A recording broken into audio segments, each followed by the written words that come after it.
Šoreiz izvēlējāmies šādu te kaholu, kas ir franču vīns, sarkanais 80% Malbecs un 20% Merlot.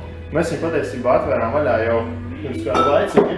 Sākumā smarža un arī garša bija tāda pavisam nepatīkama, kā lētam Chianti īstenībā, bet tas tāpēc, ka vīns ir jāelpina. Šis vīns ir diezgan ilgi jāelpina. Vienkārši atvērtā pudelē, kas ir neefektīva metode, gan aptuveni 2 stundas īstenībā. Ja ir dekanters, vai arī ir ļoti liela glāsta, var virpināt, tad ar kaut pusstundu pietiek.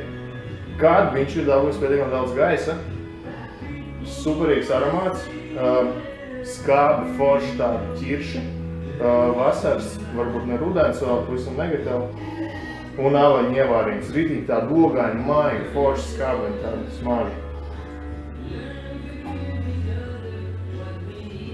Garša izteikti ķiršu skābi. Varbūt bišķiņ to Merlot var just, bet pārsvarā izteikts franču Malbecs. Skābs, atsvaidzinošs, forši tāda ķiršu garša, ļoti labi. Viņš ļoti viegls sarkanvīns katrā ziņā. Šito var dzert, pat cilvēkiem patīk baltnīca īstenībā. Ja godīgi par šādā karstā dienā, šodien ārā ir kaut kādi +30 grādi gandrīz vai, es šo vīnu atdzesētu līdz kaut kādiem 12 grādiem un dzērtu vienkārši dārzā sauļojoties nopietni. Viņš ir ritīgi labs atsvaidzina.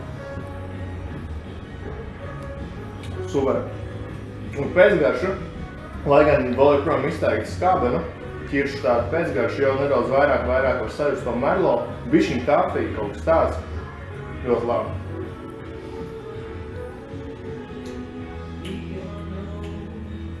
Noteikti ieteikt uz šo vīnu kopā ar nepārāk saldiem ķiršiem. Mēs to arī izmēģinājām, ļoti laba kombinācija. Ko vēl? Droši vien kādu skābu grauzdējumu, cūgaļas, visdrīzāk loku varbūt nevajag.